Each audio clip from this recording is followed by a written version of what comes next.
है sir, record start है। Okay sir, चलो thank you sir. Okay sir, again good evening to all of you. और start करते हैं सर जीएसटी क्लास। तो जीएसटी में क्या बात करेंगे?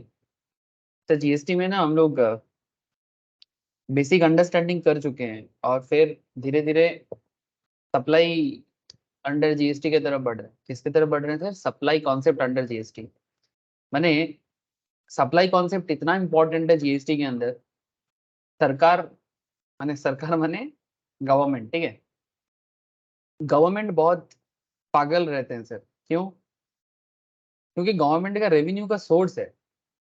यू मस्ट अंडरस्टैंड कि गवर्नमेंट रेवेन्यू कमाता है सर टैक्स से। सरकार का मेन इनकम टैक्स से होता है सर, और उसमें जीएसटी उनका सबसे डायनामिक इसलिए क्योंकि जीएसटी जितना बढ़ेगा सरकार को उतना अच्छा है। जितना ट्रांजैक्शन बढ़ेगा गवर्नमेंट को उतना मजा है। मतलब इंडिया का बिजनेस में अगर तरक्की होता है, प्रोडक्ट में, सर्विस में, हर चीज में, जितना ज्यादा ट्रांजैक्शंस होगा गुड्स एंड सर्विस का, गवर्नमेंट उसमें सप्लाई आइडेंटिफाई करेगा। और जब जब सप्लाई आइडेंटिफाई करेगा तब तक गवर्नमेंट बोलेगा भाई इसमें जीएसटी लगाएंगे, और फिर उसमें आपसे जीएसटी कलेक्ट करेगा। अब ये गवर्नमेंट चाहते हैं सर। और गवर्नमेंट क्यों नहीं चाहेगा? इतना बड़ा देश है, दुनिया का नंबर वन बाई पॉपुलेशन। अभी किसी चीज में तो हम लोग नंबर वन हो गए सर। ऐसे इंडिया तरक्की कर रहा है सर। हम लोग अभी दुनिया में 5 नंबर कंट्री बन चुके हैं। ये कोई मामूली बात नहीं है। आज़ादी मिल के जस्ट 70-75 साल ही हुआ है, तो कहीं ना कहीं अच्छा बात है। लेकिन सर और तरक्की करना है। 130-140 करोड़ लोगों का जिम्मेदारी है। जितना पैसा है कम पड़ जाएगा। हाँ ऑब्वियसली इतना बड़ा कंट्री है। मैं ये नहीं बोलूंगा कि प्रॉब्लम नहीं है, हजारों प्रॉब्लम है, ठीक है। बट हजारों प्रॉब्लम को सॉल्व करने का फाइनेंशियल तरीका तो चाहिए। और जैसे गरीबी मिटाना, अनएम्प्लॉयमेंट को खत्म करना, बहुत सारा मतलब मैटर है जिसको सॉल्व करना पड़ेगा, जिसमें जीएसटी का योगदान बहुत बड़ा है। तो अब आप शायद सोच रहे हो सर आपको जीएसटी पढ़ाना है, आप जीएसटी पढ़ाओ ना, देश के तरक्की में क्या है आपको। लेकिन सर आपको ये बात समझना पड़ेगा कि जीएसटी पढ़ना और देश का तरक्की करना, ठीक है, दोनों हैंड टू हैंड चलता है। ये बात जितना जल्दी समझ जाओगे उतना अच्छा है। क्योंकि अगर आप लोग कभी ऑब्जर्व करेंगे एज ए टैक्स प्रैक्टिशनर, ठीक है, मैंने जो लोग टैक्स कंसल्टेंसी का काम करते हैं ज्यादातर केस में, no doubt undoubtedly chartered accountant, cost accountant in practice, CS in practice, या फिर कोई भी जो जीएसटी एग्जाम क्रैक करके सरकारी लाइसेंस लेके भी जीएसटी प्रैक्टिशनर बना जा सकता है। सीएस, सीएस, सीएमए इसमें ऑब्वियसली अव्वल नंबर प्ले करता है। मैंने नंबर वन पोजिशन पे है, ये जानते भी हैं और गवर्नमेंट का एजेंट की तरह काम करते हैं। गवर्नमेंट इनके ऊपर बोला है कि भाई आप देखो, आप नॉलेज बढ़ाओ, लोगों को जीएसटी रिलेटेड मैटर पढ़ाओ। और आप इसलिए देखना कि जो भी एटलीस्ट जीएसटी रिटर्न फाइलिंग करना है ना, हर बिजनेसमैन के लिए कितना भी मैंडेटरी कर दिया है। लॉ लॉ जो है वो कितना इंपॉर्टेंट हो गया है। तो आप लोगों को एज ए प्रोफेशनल कंसल्टेंट के हिसाब से आपको जीएसटी के बारे में नॉलेज खुद भी गैदर करना है, लोगों को भी बताना है, और ये चीज देश के डेवलपमेंट के साथ डायरेक्टली कनेक्टेड है। आप शायद सोच रहे हो सर इतना सारा बात, इतना कहानी घुमा फिरा के काहे बोल रहे हो। सर एक्चुअली मैं थोड़ा सा रिसर्च कर रहा था, तो मैंने सोचा कि आपके साथ भी रिसर्च को शेयर किया जाए। तो मुझे बताना तो है सप्लाई, इसमें तो कोई डाउट नहीं है कि मैं आपको सप्लाई ही पढ़ाने वाला हूँ। एक सेकेंड रुको सर, मैं आपको सप्लाई नहीं बात करने जाऊंगा, अभी आपको स्टार्ट करूंगा सप्लाई रिलेटेड कॉन्सेप्ट। अब कॉन्सेप्ट जब स्टार्ट हो जाएगा तो बहुत डेप्थ में चले जाएंगे। तो थोड़ा सा आइडिया जनरेट कर लेते हैं कि क्यों इतना सारा डिटेल्स पढ़ना है। अब यहाँ पर सेक्शन वाइज बात करना अभी चालू करेंगे। आप लोगों को पता है कि जीएसटी लॉ है, तो सेक्शन वाइज बात तो इसके अंदर एक नॉर्मल सी बात है। सेक्शन एंड शेड्यूल में भरा हुआ है सर। सेक्शन एंड शेड्यूल में पूरा जीएसटी लॉ भरा हुआ है। अब एज ए कंसल्टेंट यही आपका हथियार भी है। ये आपका पेड भी भरेगा, पैसा भी कमाएगा, सब कुछ एकदम जेन्युइन चीज है। अब मैं आपको क्यों इतना सारा बात कर रहा हूँ, क्योंकि मैं एक थोड़ा सा रिसर्च कर रहा था कि रिसेंट जीएसटी रिलेटेड अपडेट ले रहा था। आप लोग भी लेते रहिएगा और मुझे देते रहिएगा। तो मैंने जस्ट एक जीएसटी रिलेटेड अपडेट ले रहा था कि रिसेंटली गवर्नमेंट ने डिसाइड किया है कि जीएसटी काउंसिल 22% सेस माने एक्स्ट्रा टैक्स लगा सकता है मल्टी यूटिलिटी व्हीकल्स पे, ठीक है। ये सरकार का इच्छा है, अब पैसा कलेक्ट करना है।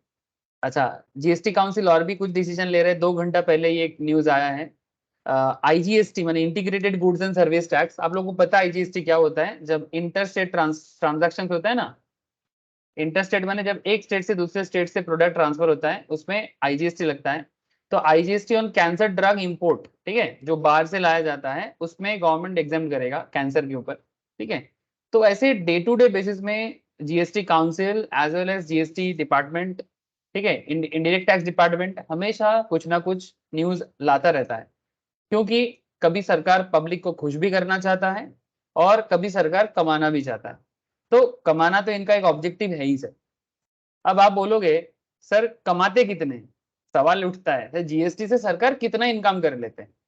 इसको जानने के लिए आपको GST goods and service tax council के साइड में जाना चाहिए, और आप अगर चाहो तो रिसर्च करो कि सरकार एवरी मंथ गवर्नमेंट कितना कमाता है। तो मैं एक्चुअली रिसर्च कर रहा, तो मैं सोचा कि आपके साथ 2 मिनट बता दूं और आप भी रेगुलर अपडेशन ले लेना, उसमें क्या है। तो जैसे कि यहाँ पर मुझे एक दिखाई दे रहा है सर मई 2023 का, ये जैसे कि जुलाई चल रहा है, तो जो अपडेट मुझे यहाँ पर मिल रहा है वो मई का है। तो मई में गवर्नमेंट ने कितना कमाया देखो, 1,57,090 करोड़ का ग्रॉस जीएसटी रेवेन्यू कलेक्शन हुआ है। 12% ईयर ऑन ईयर ग्रोथ माने पहले साल से 12% ज्यादा हुआ मई मंथ में।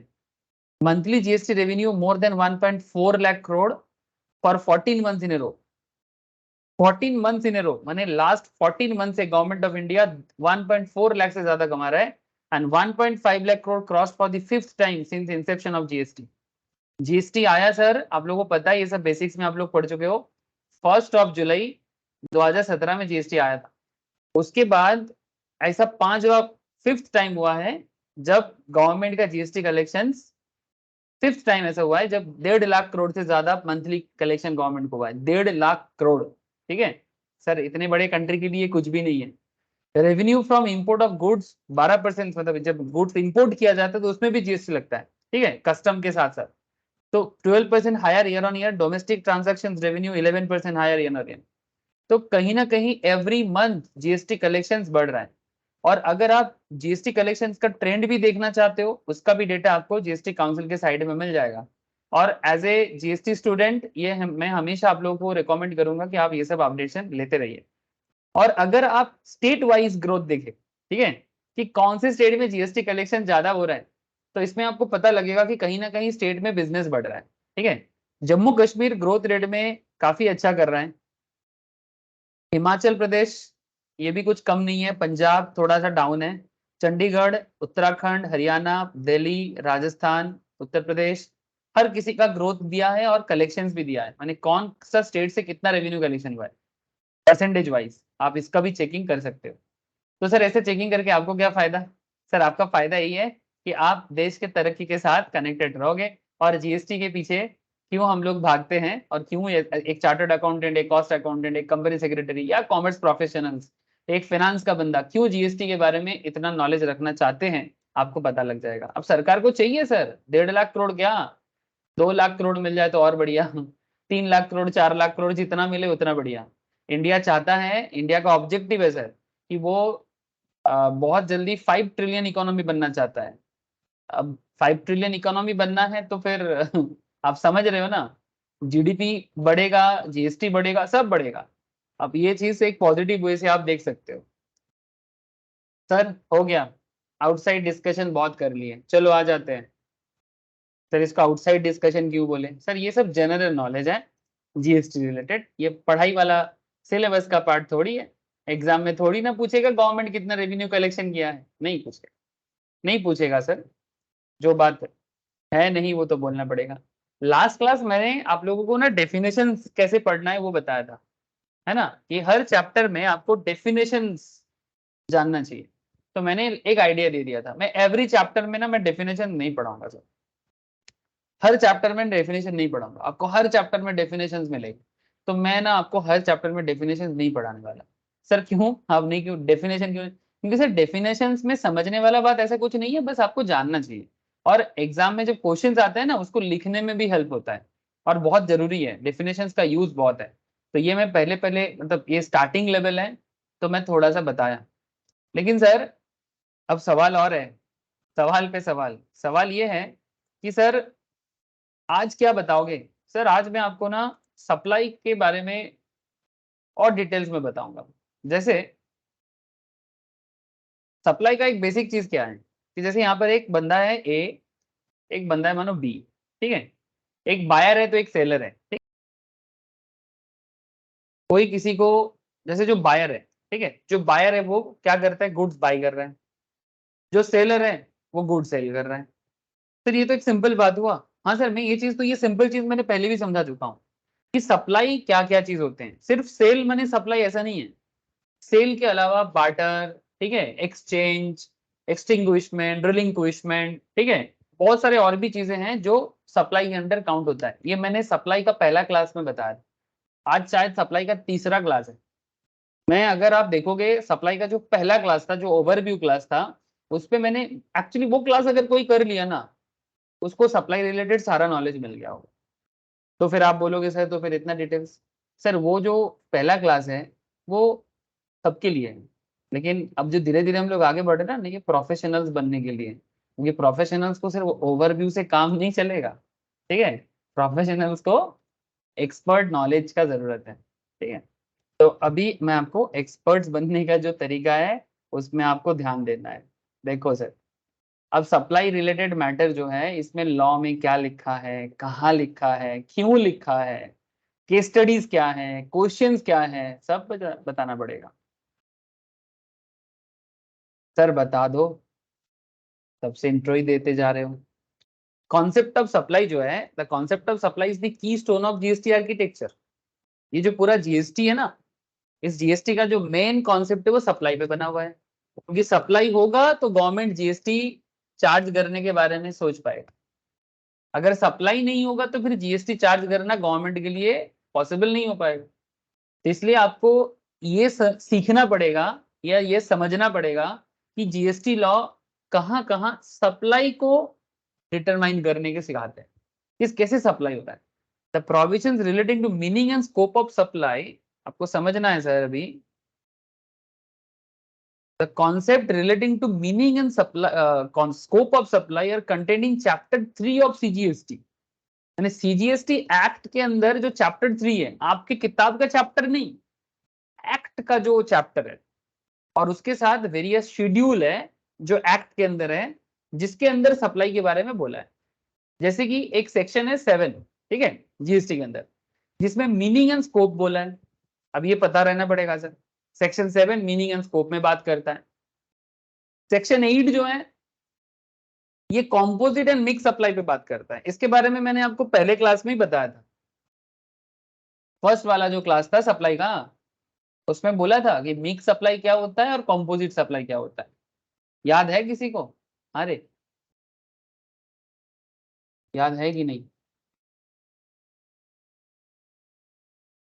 अरे हाँ या ना, कुछ तो बोलो। किसी को नहीं याद है सर?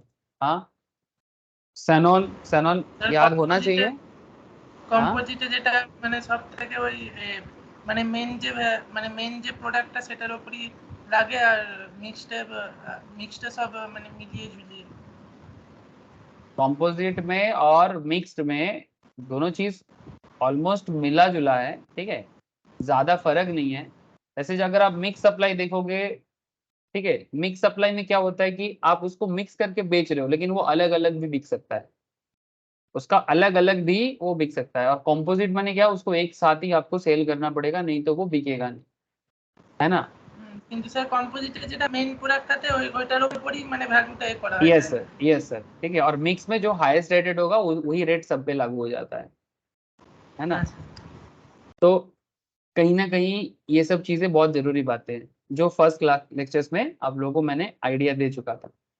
सेक्शन के बारे में मैंने फर्स्ट लेक्चर में ज्यादा नहीं बोला था। वो एक क्रिसमस का कुछ एग्जाम्पल्स था, है ना सर, याद होगा आप लोगों को। हाँ सर, ना क्रिसमस का एग्जाम्पल था ना, तो सेंटा क्लॉज का कुछ ऐसा कुछ गिफ्ट पैक वाला। हाँ सर। हाँ ओके चलो। तो सेक्शन 8 जो है वो कंपोजिट एंड मिक्स में बात करता है। शेड्यूल 1 जो है ये क्या है sir? Activities to be treated as supply even if made without consideration. अब सवाल उठता है सर इस पे कंसिडरेशन कहाँ से आ गया?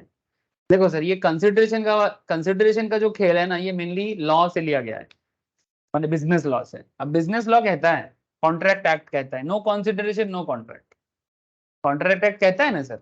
आप लोग सभी कोई फाउंडेशन लेवल में एज वेल एज जो लोग सीए से या सीएमए पढ़ रहे हैं उनको तो इंटरमीडिएट लेवल में भी कॉन्ट्रैक्ट एक्ट पढ़ा जाता है। सीए वाले इसको फाउंडेशन में पढ़ते हैं।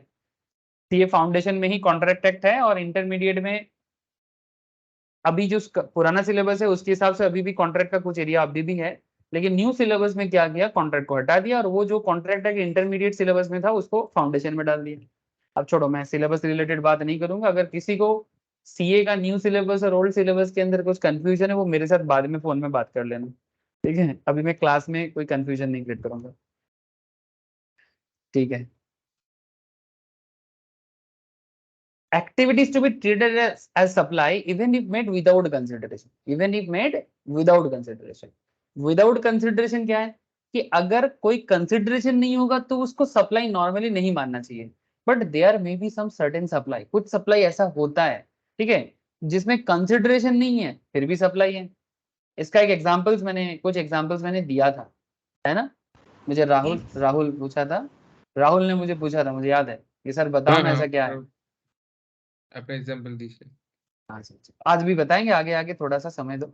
शेड्यूल 2 जो है उसमें क्या था कि activities or transactions to be treated as supply of goods as supply of service.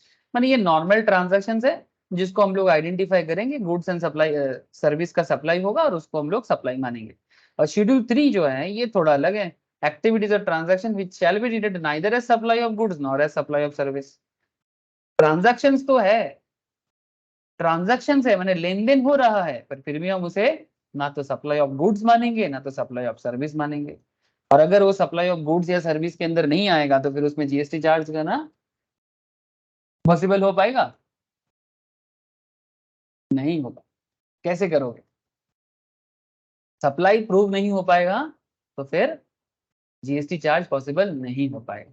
तो गवर्नमेंट ने ये सारा मैटर आपको एक्सप्लेनेशन के साथ दिया है, प्रोविजंस के साथ दिया है। अब आपको एक एक करके पढ़ना है। जैसे सेक्शन 7, ठीक है, मीनिंग एंड स्कोप। सेक्शन 7 के अंदर भी आपको सबसेक्शन करके subsection 1, subsection 1A, subsection 2, subsection 3 बोला है। अब क्या बोला है चलो देखते हैं, एनालिसिस कर लेते हैं एकदम। The definition of supply as contained in section 7 is an inclusive definition, मतलब जो है ही, and does not define the term exhaustively. It defines the scope of supply in a inclusive manner, एकदम इंक्लूसिव मैनर में बोला है। Clause A of subsection 1 illustrate, माने examples में आपको एक्सप्लेन करता है the form of supply, but the list is not exhaustive. This is substantiated by the use of words such as in the definitions। ये हमेशा definitions में ये word use करते हैं, such as माने जैसे कि, ठीक है, मतलब और भी चीजें हो सकता है, बट डेफिनेशन इसका एकदम इंक्लूसिव है, मतलब जो है यही है। मैं आपको आगे आगे एग्जांपल्स दूंगा, आपको और क्लियर हो जाएगा। Provisions of scope of supply under CGST Act have also been made applicable to IGST Act। मैंने एक्चुअली सरकार के पास 2-3 लॉ है ना, एक CGST Act central goods and service tax, एक आपका IGST Act, और एक होता है आपका SGST Act। और जहां जहां यूनियन टेरिटरी है वहां पर UTGST भी देखने को मिलता है। अब SGST तो स्टेट गवर्नमेंट अगर स्पेशल परमिशन लेके कुछ स्पेशल बना सकते हैं अपने स्टेट के अंदर, बाकी CGST एंड IGST, ठीक है। तो यहाँ पर जो है CGST IGST दोनों एक्ट को अलग रखा गया, बट सिमिलरिटीज बहुत है, ठीक है। अब क्या क्या है ना, एक ही तो देश है, सिमिलरिटीज तो रखना पड़ेगा।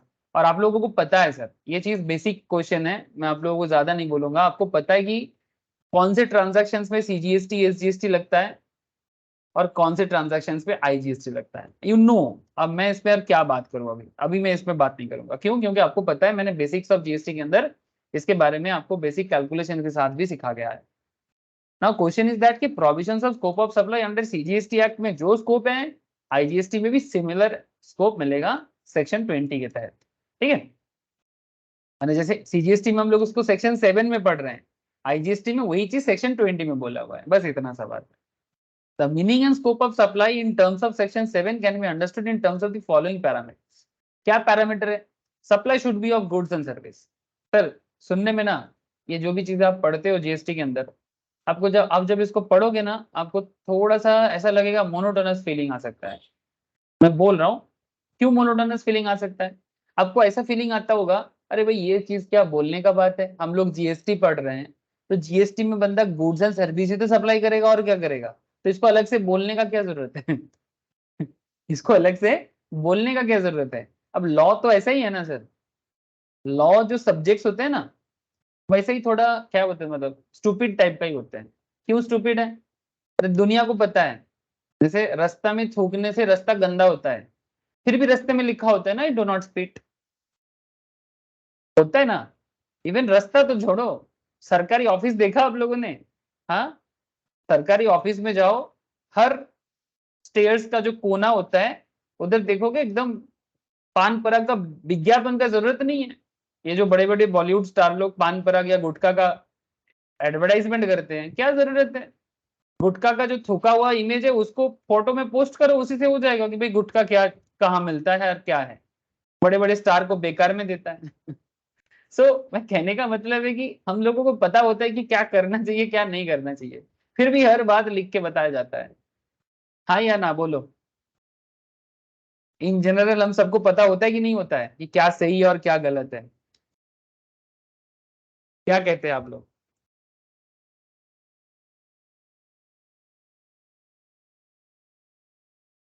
अरे क्या कहते हो? इन जनरली हम लोगों को पता होता है ना सही गलत का। Sir subconscious mind subconscious mind सब जानता है, सब जानता है, ह्यूमन नेचर है, सब पता होता है ह्यूमन को कि क्या चीज गलत है और क्या चीज सही है। ऐसा कोई बोल ही नहीं सकता कि नहीं हमको नहीं पता था, पता तुमको था। जो बंदा गलती करता है ना उसका चेहरे में लिखा होता है इसने गलती किया है। जब बचपन वाला याद करो दिन, चार दोस्त मिलके ट्यूशन टीचर के पास जब हम लोग पढ़ने बैठते थे, मास्टर मशाई, हम लोग बंगाली में बोलते हैं मास्टर मशाई, ठीक है। तो मास्टर मशाई आया है, घर में आया है या दोस्त के घर में आया है, तो चार बंदा मिलके पढ़ने बैठा है। अगर कोई बदमाश लड़का होता है ना दोस्त में से कोई भी, उसने अगर गलती कर किया ना उसका मुंह छोटा हो जाता है। क्यों? कि उसको पता होता है कि अगर कोई थोड़ा सा भी मास्टर मशाई के सामने बोल दिया कि इसने ये किया है उसको मार पड़ेगा। तो वो बच्चे को कैसे पता लग जाता है सर कि उसने गलती किया है? उसका माँ बाबा ने बोला था कि भाई ये गलती है ये नहीं है? एक 3 साल का 4 साल का बच्चा क्या जानता है, बट उसे भी पता चल जाता है कि वो उसने कुछ तो किया होगा, इसका मार पड़ता है। तो कहीं ना कहीं ये चीज है मैंने क्या बताया सर, छोड़ो। चलो अब आप बोलोगे सर मोरालिटी पे चले जा रहे हो। अब लॉ और मोरालिटी पे ज्यादा डिफरेंस तो है नहीं। सप्लाई शुड बी गुड्स और सर्विस, क्या गजब का है लॉ। गुड्स एंड सर्विस का सप्लाई होना चाहिए। Supply of anything other than goods और service like money security etcetera does not attract GST, इसलिए लिखना पड़ा। आप कोई बोलेगा भाई मनी सप्लाई कर रहे हो उसका जीएसटी दो, लेकिन सर मनी को गुड्स के अंदर ही तो नहीं लिया गया। लास्ट दिन डेफिनेशन क्लास में बताया था आप लोगों को कि मनी जो है वो गुड्स नहीं है, शेयर डिवेंचर जो है वो गुड्स नहीं है। छोटी सी बात है, शेयर सिक्योरिटी गुड्स नहीं है सर्विस भी नहीं है, मतलब डेफिनेशन के बाहर रखा गया, तभी लॉ को लिखना पड़ रहा है supply should B of goods और सर्विस। अब यहाँ पर गुड्स और सर्विस क्या है वो डेफिनेशंस पढ़ लो ना। डेफिनेशन इसलिए जरूरी है, डेफिनेशन इसलिए जरूरी है कि आपको पता होना चाहिए कि भाई गुड्स के अंदर क्या डिफाइन किया गया है लॉ के अंदर, सर्विस के अंदर क्या डिफाइन किया गया है लॉ के अंदर, तब आपको पता लग जाएगा कि आखिर ये बात सुनने में सिली लगता है, बट ये बात सिली है नहीं। सुनने में लगता है supply should B of goods and service, क्या पागल हो गया है डिपार्टमेंट जो आप लोगों को दिमाग खराब करके ये लॉ बना के पढ़ा रहा है। लेकिन उनको पता है कि कहीं ना कहीं कुछ तो कंफ्यूजन है। मनी भी सप्लाई होता है, शेयर सिक्योरिटी भी सप्लाई होता है, बट क्या वो गुड्स है? Answer is no. ठीक है, तो जो गुड्स नहीं है जो सर्विस नहीं है उसमें जीएसटी कहां से अट्रैक्ट होगा? बढ़िया बात है सर। और यहाँ पर देखो आपको डेमो करके भी दिया है कि सप्लाई किस चीज का होना चाहिए, गुड्स का। सप्लाई किसका होना चाहिए? सर्विस का। Anything which is neither goods nor service, जो गुड्स नहीं है सर्विस नहीं है उसे हम लोग सप्लाई नहीं मानेंगे। जैसे कि मनी, जैसे कि सिक्योरिटीज, सिक्योरिटीज माने share debenture bond etcetera. Security guard नहीं रे बाबा, बचपन में जब मैं पहली बार क्लास 11-12 में मोस्ट प्रोबेबली सिक्योरिटी वर्ड सुना था ना बिजनेस स्टडीज चैप्टर में, शायद सर एग्जैक्टली याद नहीं है, तो मैं सोचा था ये कौन सा सिक्योरिटी का बात कर रहे हैं। ठीक है, मेरे दिमाग में तो सिक्योरिटी गार्ड का ही दिमाग में आया, बाद में पता चला शेयर डिवेंचर बॉन्ड को भी सिक्योरिटी कहते हैं। अब क्या करें सर, बंगाली मीडियम वाले लोगों का यही प्रॉब्लम है। बंगाली मीडियम क्यों, इंग्लिश मीडियम वाले भी समझ नहीं पा रहे थे, ठीक है, कि शेयर सिक्योरिटीज भी अलग चीज होते हैं, क्योंकि इतना लीगल भाषा किसको पता है, वो तो धीरे धीरे पता लगा। चलो छोड़ो sir. Supply should be made for a consideration, supply should be made for a consideration. Supply हमेशा कंसिडरेशन के बदले होना चाहिए। मैंने ये चीज वही बिजनेस लॉ का जो बेसिक बात है ना उसी से लिया गया, no consideration no contract. Similarly no consideration no supply, माने अगर सप्लाई कंसिडर करना है तो कंसिडरेशन होना चाहिए, माने आप किसी को कुछ दोगे तो बदले में कुछ लोगे। अगर कोई गुड सप्लाई कर रहा है तो पेमेंट लेगा, सिंपल बात है, या गुड्स के बदले गुड्स भी हो सकता है। कंसिडरेशन में पेमेंट ही होगा ऐसा बात नहीं है। जैसे एक्सचेंज में क्या होता है या बार्टर में क्या होता है, बार्टर सिस्टम में क्या होता है, जैसे इंडिया, आप आज भी बार्टर सिस्टम चलता है, पता है आपको। जैसे आपको पता है रिसेंटली दुबई के साथ इंडिया का एक स्पेशल डील हुआ है, पता है आप लोगों को, कोई खबर है। यूनाइटेड अरब के साथ, मोस्ट प्रोबेबली दुबई के साथ ही हुआ है या फिर यूएई के साथ, एग्जैक्टली कंफ्यूजन है थोड़ा। मैं आपको बताता हूँ क्या डील हुआ है, गजब का डील हुआ है बार्टर सिस्टम का। अब पता नहीं इसमें खर्चा किसका ज्यादा पड़ेगा, I don't know sir, but अभी तो समय आने से ये भी आप लोगों को खबर मिल जाएगा। डील क्या हुआ है मैं आपको बताता हूँ। हाँ, यूएई के साथ ही हुआ है, ठीक है। ये दुबई इधर है ना, तो दुबई से गुजरात तक, ठीक है, दुबई से गुजरात तक एक अंडर दी वाटर माने under C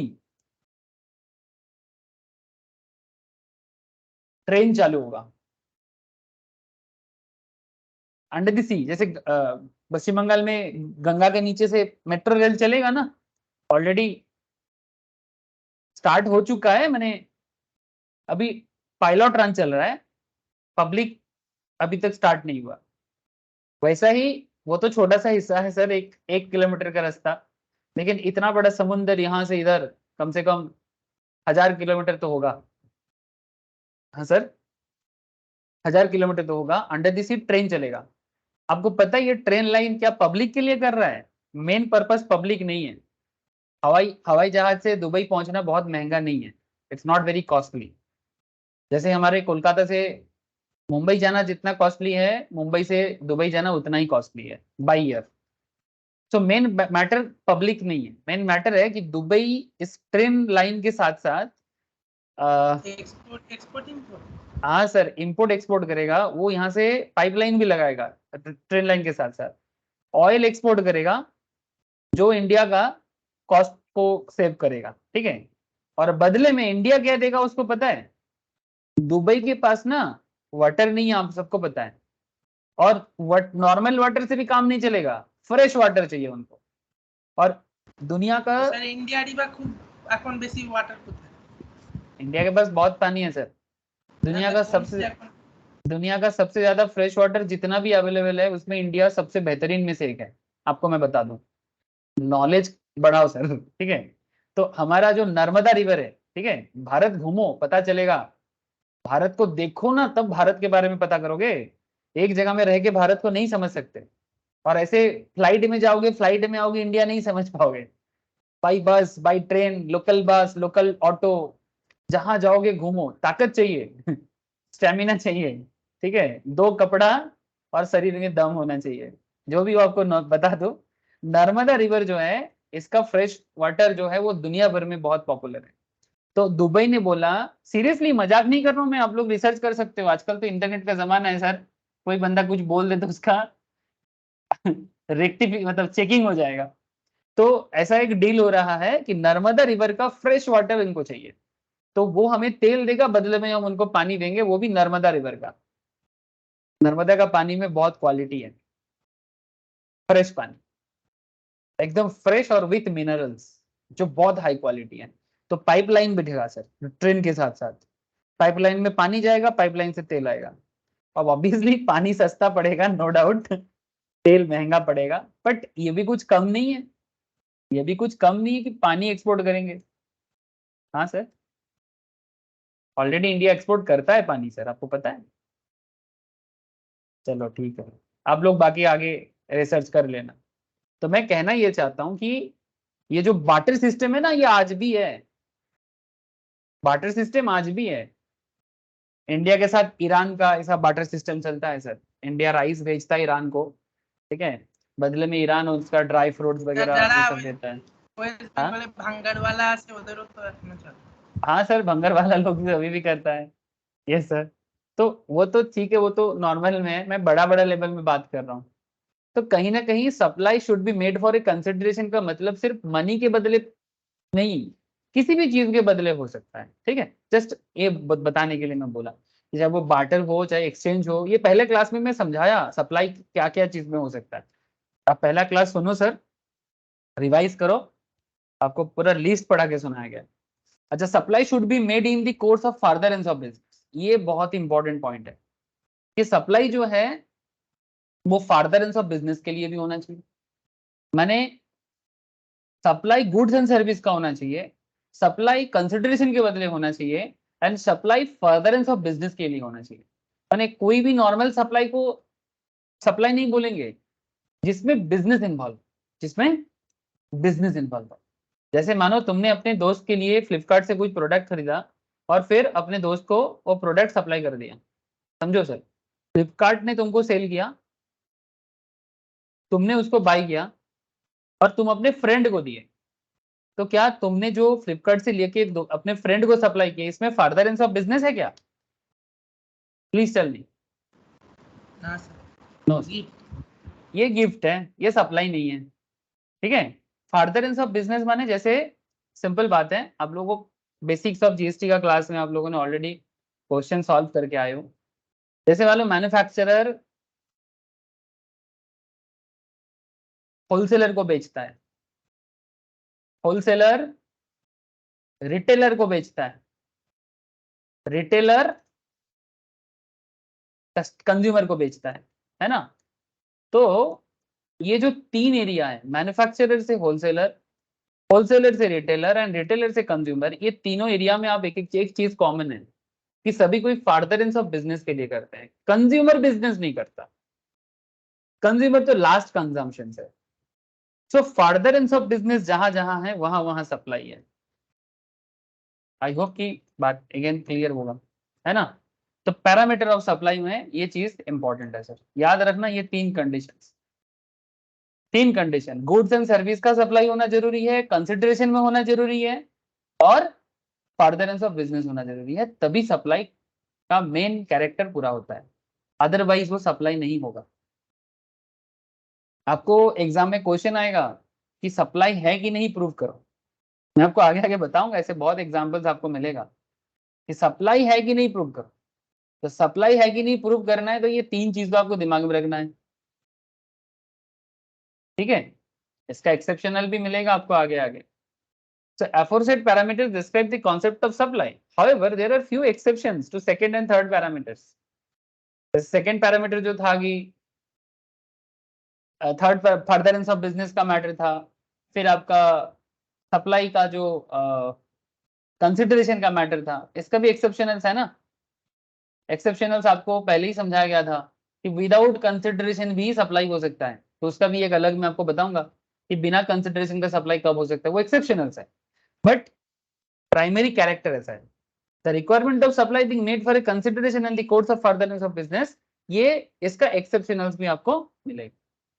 Few exceptions have been carved out where a transaction is deemed to be a supply even without consideration, जो आपको मैं शेड्यूल 1 में बता रहा था, उसको आगे चर्चा करूंगा। And similarly, the condition of supply to be made in course of furtherance of business has been relaxed in case of import of service. तो कई बार क्या होता है, import of service के केस में furtherance of service नहीं है, माने furtherance of business नहीं है, पर फिर भी उसमें जीएसटी अट्रैक्ट होता है। इंपोर्ट ऑफ सर्विस माने बाहरी देश से जब आप कोई सर्विस इंडिया में लेते हो, आप लास्ट कंज्यूमर हो, उसमें फर्दरेंस ऑफ बिजनेस नहीं है, बट फिर भी उसे सप्लाई ट्रीट किया जाता है। आगे एग्जांपल्स मिलेगा आपको, तो कहीं ना कहीं आपको एक्सेप्शंस भी मिलेगा। ठीक है, आपको एक्सेप्शंस भी मिलेगा, स्पेशली ये सेकंड एंड थर्ड कंडीशंस का। Supply should be made for a consideration, that is the primary conditions of supply. But आपको ऐसा भी मौका मिलेगा जहां पर बिना कंसिडरेशन का भी सप्लाई दिया जा रहा है। थर्ड पॉइंट यह है कि फर्दरेंस ऑफ बिजनेस जरूरी है, but there may be certain situations जहां पर फर्दरेंस ऑफ बिजनेस नहीं है, फिर भी उसमें सप्लाई अट्रैक्ट होगा। ठीक है, इसका आपको आगे एक्सेप्शंस का पॉइंट मैं आपको बताऊंगा, तो अभी दिमाग में रखो थोड़ा सा, इसका एक्सेप्शन मिलने वाला है। Further, there are also cases where transaction is kept out of scope of supply. कुछ transactions को सप्लाई के बाहर ही रखा जाता है, भले ही वो transactions है बट उसको सप्लाई के पूरा बाहर रखा जाता है, पैरामीटर के ही बाहर रखा जाता है। उसको हम लोग there is a list of activities that treated neither as supply of goods nor as supply of service. In other words, we can say that कि कुछ ऐसे भी transactions मिलेगा जहां पर transactions तो है बट उसको GST के स्कोप के बाहर रखा गया है। GST law has classified certain activities or transactions either as supply of goods or as supply of service. Government is also empowered to notify transactions that are to be treated as supply of goods and not as a supply of service, or as a supply of service and not as a supply of goods. ऐसे government के पास भी ऐसा कुछ power है, ठीक है। In the subsequent कुछ para में हम लोग कुछ चीजें सीखेंगे। क्या सीखेंगे? The above aspects of supply have been extensively discussed. The discussion has been broadly categorized in the following. क्या सीखेंगे देखो, सेक्शन वाइज डिस्कशन है, थोड़ा सा फ्लो चार्ट को भी फॉलो करें। जैसे ही फ्लो चार्ट खत्म हो जाए फिर हम लोग ना धीरे धीरे एग्जाम्पल्स की तरफ भी बढ़ेंगे, केस स्टडीज भी पढ़ेंगे, तो थोड़ा सा वेट कर जाओ सर, एग्जाम्पल्स में ना लाइन लग जाएगा, ठीक है, लाइन लग जाएगा एग्जाम्पल्स का, थोड़ा सा वेट कर जाओ।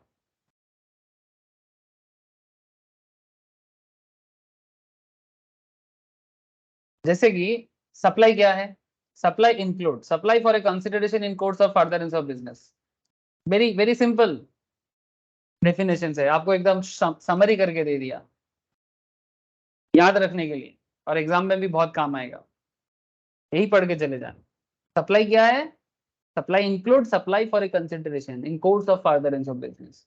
इसको अगर मैं थोड़ा हिंदी या बंगाली में बोलूं तो कुछ ऐसे बोल सकते हैं सर कि बदले में कुछ लेके, बदले में कुछ लेके, समथिंग इन रिटर्न, बदले में कुछ लेके, और बिजनेस के मानसिकता से बिजनेस करने की मानसिकता से जब कोई ट्रांजैक्शन हो तो उसे सप्लाई कहा जाता है। सेक्शन 7 सबसेक्शन 1 क्लॉज ए, ठीक है। इंपोर्टेशन ऑफ सर्विस और consideration whether or not in course of furtherance of business. There may be a situations जहां पर आप कोई सर्विस इंपोर्ट कर रहे हो, ठीक है, इंपोर्ट कर रहे हो बट आप वहां पर फर्दरेंस ऑफ बिजनेस नहीं करते, यानी आपको किसी और को बेचना नहीं है या फिर आपका कोई बिजनेस का मानसिकता नहीं है, बट क्योंकि वो सर्विस आपने इंपोर्ट किया तो उसमें सप्लाई इंक्लूड हो सकता है, और सप्लाई इंक्लूड होगा तो फिर वो जीएसटी के अंदर आ सकता है। There may be situations in section 7 subsection 1 clause C जहां पर बिना कंसिडरेशन का भी सप्लाई है। इसका लिस्ट में आपको पढ़ के सुनाऊंगा कि कहां कहां विदाउट कंसिडरेशन सप्लाई होता है, ये शेड्यूल 1 में बोला गया है। तो आपको ना ये 3 सेक्शन याद रखना है sir, section 7 subsection 1 clause A, section 7 subsection 1 clause B, section 7 subsection 1 clause C. तीनों सेक्शन इंपॉर्टेंट है बट तीनों सेक्शन सप्लाई को इंक्लूड करके कहा गया है। अब सप्लाई में एक्सक्लूड क्या होता है, जिसको शेड्यूल 3 में बोला गया है, शेड्यूल 3 में बोला गया, मैं पहले ही आपको समझा रहा था स्टार्टिंग में ही। सेक्शन 7 सबसेक्शन 2 जो नेगेटिव लिस्ट है, माने जो ट्रांजैक्शंस तो है बट वो सप्लाई नहीं माना जाएगा, माने उसको जीएसटी परव्यू के बाहर रखा गया है। और शेड्यूल 2 क्या है? Activities to be treated as supply of goods or supply of service, माने जो रेगुलर कॉन्सेप्ट है, जो सेक्शन 7 सबसेक्शन 1 ए के अंदर शेड्यूल 2 में बोला गया है, activities to be treated as supply of goods or supply of service. तो ये होता है सप्लाई का एक कंप्लीट आइडिया कि सप्लाई के बारे में लॉ में कहां पर क्या बोला है, लॉ में कौन से सेक्शन में कौन से शेड्यूल में किस चीज को कैसे मेंशन किया गया है, ठीक है। अब ये ठीक नहीं है, ये तो बस अभी शुरुआत है, अभी तो पार्टी शुरू हुई है, अभी देखो कहाँ चलते हैं, आगे देखो सर। अब हम लोग एक एक करके हर सेक्शंस को डिटेल्स में जानेंगे। Supply for consideration in course of furtherance of business. आपको पता है कि बिना बिजनेस फर्दरेंस का और बिना कंसिडरेशन का सप्लाई नहीं ट्रीट किया जाता, एक्सेप्शनल को छोड़ के। तो supply should B of goods और सर्विस और बोथ, आप दोनों चीज सप्लाई कर सकते हो। माने आपके सप्लाई के अंदर गुड्स भी हो सकता है, सर्विस भी हो सकता है, या फिर इंडिविजुअल सिर्फ गुड्स हो सकता है, इंडिविजुअली सिर्फ सर्विस भी हो सकता है। ऐसा होता है ना, जैसे रेस्टोरेंट में खाना भी दिया जाता है और साथ में सर्विस भी मिलता है, ये सर नो? रेस्टोरेंट दोनों देता है कि नहीं देता? रेस्टोरेंट सर, जिसको हम लोग रेस्तोरा भी बोलते हैं, है ना, रेस्तोरा भी बोलते हैं, ठीक है, रेस्टोरों ऐसे बोलते हैं ना, रेस्टोरों फ्रेंच वर्ड है सर, ठीक है, इंग्लिश लोग उसको रेस्टोरेंट बना दिया, हमें भी उसको रेस्टोरेंट बोलना आदत है, एक्चुअली फ्रेंच वर्ड है, रेस्टोरों ऐसा बोलते हैं। छोड़ो सर, कौन सा वर्ड क्या है, क्या फर्क पड़ता है, समझ आ जाए इतना काफी है। दुनिया का भाषा सीखते सीखते हम लोग अपना भाषा भूल जा रहे हैं, पता नहीं ये कौन सा हिसाब चल रहा है, जो भी हो। The definition of supply begins with the term supply includes, ठीक है, the definition of the supply begins with the term supply includes, thus making it clear that CGST Act intends to give an extensive meaning of the term supply. Supply includes all forms of supply of goods and services or both. Supply of anything other than goods or service does not attract GST, है ना, जो goods and service के अंदर नहीं है वो GST attract नहीं करेगा। The term goods and services defined under the Act have been analyzed by way of diagram on the next page. Anything supplied other than goods and services outside the scope of supply. जैसे कि ये फिर से देखो, goods means, फिर से बोला goods क्या है, फिर से आपको फ्लोचार्ट से समझाया जा रहा है। ये आपने डेफिनेशंस में भी पढ़ा था गुड्स क्या है, आपने सर्विस में भी पढ़ा था डेफिनेशंस के अंदर सर्विस क्या है, लेकिन आपको फ्लोचार्ट में बता रहे हैं, आप सुन लो क्या है, फ्लोचार्ट आपको हेल्प करेगा। Goods means every kind of movable property, goods का मतलब ये होता है हर तरह का movable property, exclude money and security, money security movable है, ऑब्वियसली मूव करता है ना, एक्सक्लूड मनी एंड सिक्योरिटी। अच्छा, साथ में ये भी बोला एक्शनेबल क्लेम जो है वो गुड्स के अंदर इंक्लूड होगा। एक्शनेबल क्लेम लाइक जैसे मानो इंश्योरेंस क्लेम वगैरह, या फिर कोई रेंट किसी से किसी को पाना हो, ठीक है, स्पेशली रेंट पर एक्शनेबल क्लेम, भाई मेरा रेंट है, मेरा हक है मेरा रेंट पे, अगर आपने किसी को कोई चीज रेंट दिया तो रेंट पे आपका हक होता है ना, तो एक्शनेबल क्लेम, ठीक है, तो इस तरह का चीज है, तो एक्शनेबल क्लेम भी गुड्स के अंदर काउंट किया जाएगा, इंक्लूड्स, ठीक है। Growing crop, grass, things attached to or forming part of the land which are agreed to be severed before supply or under a contract of supply। माने अगर जमीन पे फसल उगा हुआ है, जमीन पे फसल उगा हुआ है, माने सर क्या बताऊं आपको, ग्रोइंग क्रॉप के बारे में आपको पता है सर, मैं फिर भी एक बार एक इमेज दिखाता हूँ। ग्रोइंग क्रॉप कुछ ऐसे होते हैं ना, आपको पता है कि ग्रोइंग क्रॉप का क्या वैल्यू हो सकता है, लाखों करोड़ों में बिकता है सर, है ना, ऑब्वियस बात है। जैसे कि ये जो क्रॉप है, ये मुझे लगता है ये कॉर्न का पेड़ है, भुट्टा, ये भुट्टा का पेड़ लग रहा है मुझे, I don't know, but I think आजकल थोड़ा नॉलेज बढ़ाने का कोशिश कर रहा हूँ। ऐसे मेरे घर में एग्रीकल्चर नहीं होता है, मतलब मेरा नेटिव में मेरा तो एग्रीकल्चरल लैंड नहीं है, बट हाँ मेरे रिलेटिव्स का है, तो कहीं ना कहीं मैं देखा है इस चीज को। तो ये जो जो भी हो, छोड़ो सर, ये जो क्रॉप बन रहा है ना सर, तो कंपनी इसको कई बार क्या करते हैं, फार्मर इसको सेल करेगा, तो ये भी ना कॉन्ट्रैक्ट फार्मिंग होता है ना, तो कॉन्ट्रैक्ट फार्मिंग वगैरह जब होता है ये प्रोडक्ट हो जाता है, तो ये ग्रोइंग क्रॉप है, बन रहा है, अभी तक कंप्लीट नहीं हुआ, पर इसको भी गुड्स के अंदर रखा गया है, तो एक ग्रोइंग क्रॉप जो है वो भी गुड्स है। ग्रास, घास का क्या दाम बताओ आपको, जैसे घास का दाम में, जैसे आपको, आप लोग फुटबॉल स्टेडियम देखे हो सर, फुटबॉल स्टेडियम में आजकल इंडिया में, तो सर इंडिया इस बार सैफ चैंपियन बना फिर से, आपको पता है, जो लोग फुटबॉल का खबर रखते हो, यूरोपियन फुटबॉल अमेरिकन फुटबॉल तो लोग जानते ही हैं, बट इंडियन फुटबॉल का भी खबर रखते होंगे ना। इंडिया ने फिर से चैंपियन हो गया सर, एशिया का, साउथ एशिया चैंपियन हो गया, ठीक है, एशिया का चैंपियन हो गया, ठीक है, सैफ चैंपियनशिप में इंडिया फिर से जीत गया। चलो अच्छा बात है, बट एक इच्छा है कि इंडिया वर्ल्ड कप भी एक दिन आ जाए, मजा आ जाएगा sir, football world cup, cricket का तो छोड़ो, इंडिया क्रिकेट में तो अपना दम दिखाता ही है। फुटबॉल स्टेडियम बनता है, उसमें ग्रास लगाया जाता है, वो ग्रास बाहर से विदेश से लाया जाता है। क्रिकेट स्टेडियम में ग्रास बाहर से लाया जाता है, आपको पता है ग्रास का क्या वैल्यू, आपको क्या पता, एक तो सर ग्रास का मैं क्या बताऊं, जैसे हमारे इंडियन कल्चर में पूजा होता है ना, पूजा में तो लगता ही है, जैसे दुर्बा है ना, जो दुर्बा घास होता है उसको पूजा में हम लोग यूज करते हैं, इंडियन कल्चर में बहुत है। तो जो लोग सिटी में रहते हैं वो उसको दुर्बा का जो घास होता है उसको खरीदना पड़ता है, गांव साइड में तो ऐसे ही मिल जाता है। लेकिन आपको मैं एक दिखाता हूँ, नरेंद्र मोदी स्टेडियम के बारे में सुने हो आप लोग?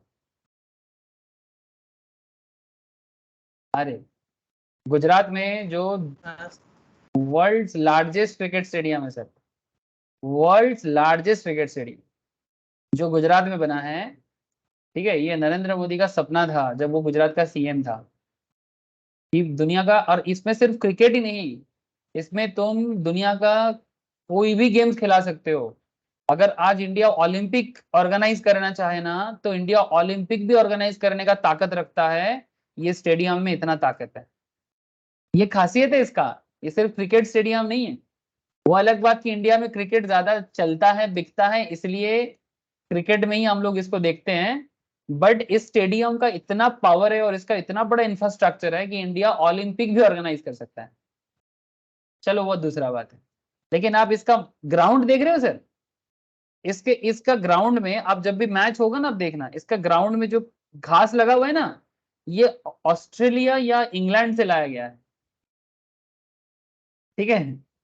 तो ग्रास का कीमत समझो, करोड़ों का ग्रास है सर, इसको लाने में कितना समय लगा होगा, इसको मेंटेन करने में कितना पैसा खर्चा होता होगा। सो आई होप यू अंडरस्टैंड कि ग्रास कोई मामूली चीज नहीं, ठीक है। तो इसलिए बस इतना बता सकते हैं आपको, growing crops grass and things attached to are forming part of the land which are agreed to be severed before supply or under contract of supply, ये इसके अंदर गुड्स के अंदर इंक्लूड हो जाता है।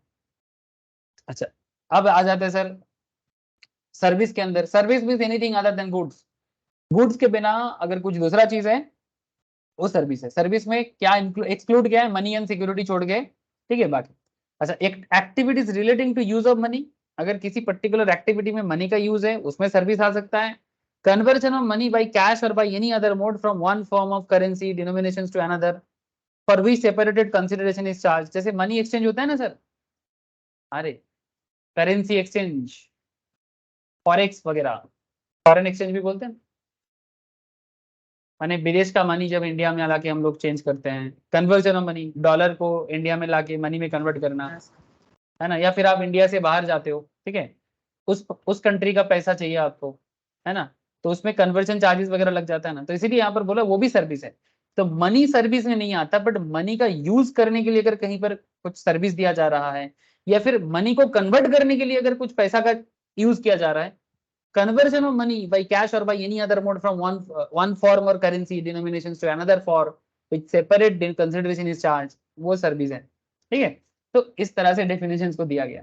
आई होप यू अंडरस्टैंड कि definitions को कितना दिमाग लगा के बनाना पड़ता है। ओके, तो ये हो गया गुड्स एंड सर्विस का डेफिनेशंस का रिपीटेशन, रिपीट कर लिया सर, ये पहले भी पढ़ा था हम लोगों ने। अब चलो सर धीरे धीरे और डेप्थ में चले जाएंगे, देखते देखते आपको समझ में नहीं आएगा कब हम लोग कहाँ पहुंच गए।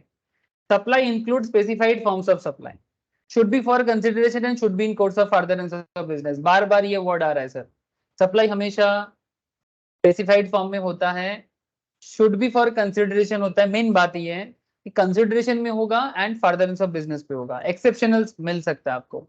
The first part of section 7 clause 1 clause A subsection 1 includes all forms of supply of goods or service or both such as sale, transfer, barter, exchange, license, rental, lease, disposal। ये तो पहला क्लास है, पहले class में मैं आपको ये सब चीज बता के रखा था।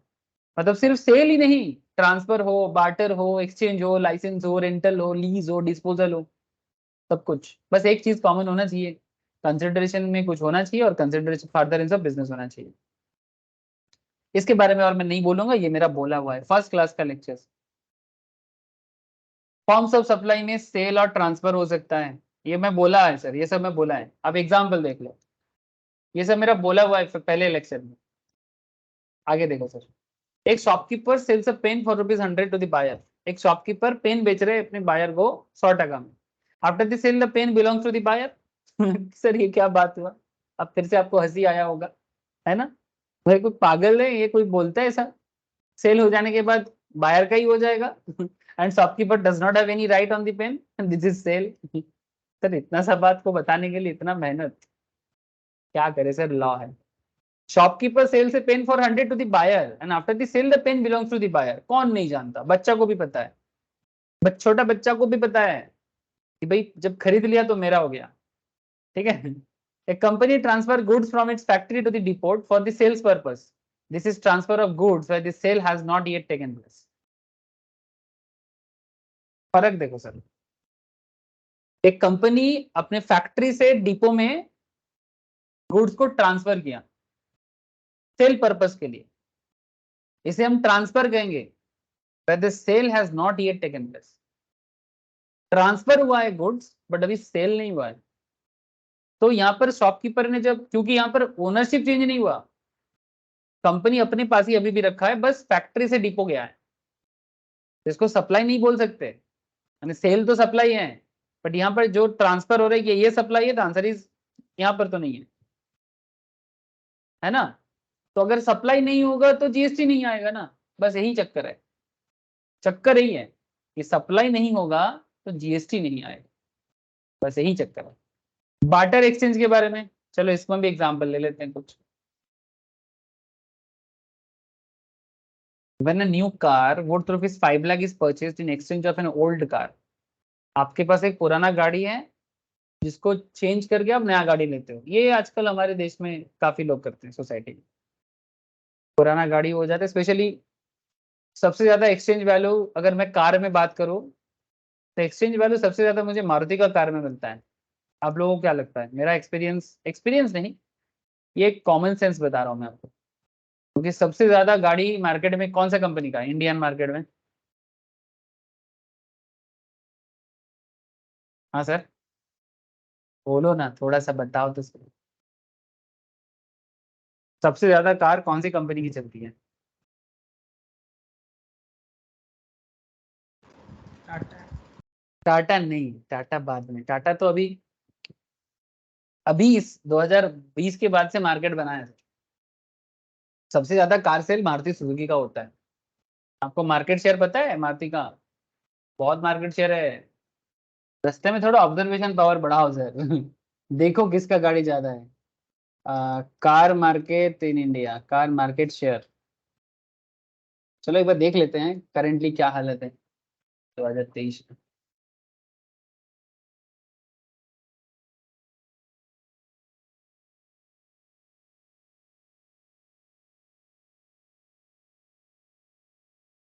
शेयर कंपनी वाइज ऐसा कुछ डेटा मिलेगा?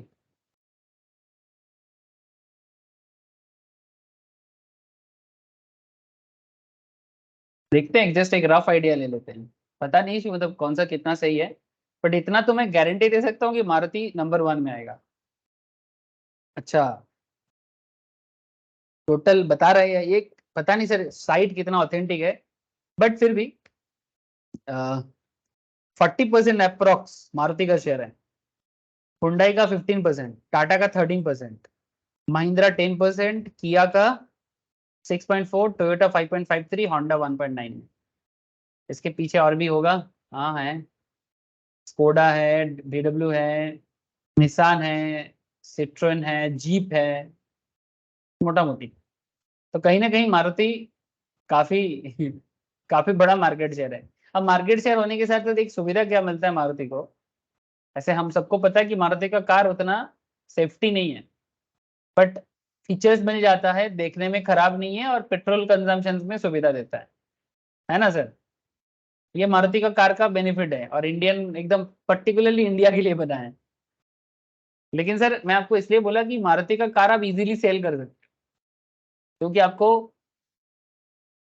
मिल जाएगा इधर उधर करके, काफी मिल जाएगा, कस्टमर भी मिल जाएगा, पार्ट्स इजीली अवेलेबल हो जाता है, तो आपको ये सुविधा होता है। जो भी हो, एक्सचेंज वैल्यू हाई है मारुति।